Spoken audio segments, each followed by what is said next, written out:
Hi, my name is Maria. I live with my two parents and my two older siblings, and I love spending time with them in many ways, such as playing board games or doing different sports. I think being an exchange student is a great opportunity to improve and practice my English, meet new people, and discover new places. Besides, since you have to go an American school and live with an American family, it's the best way to learn about the culture of the country. I believe this due to the fact you experiencing from the inside as one of them. Moreover, I love rhythmic gymnastics. I have been doing since I was 6 years old. And since then, it has become my passion and a way to express myself.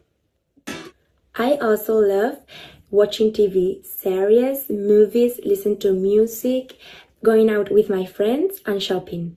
Since I was little, I have wanted to go to United States. I am really looking forward to it because I will be able to make new friends and do activities I never imagined. Furthermore, I will also be able to experience an American life, learn about their culture, and teach them my Spanish culture. I believe it will be an incredible experience and I can't wait to experience it.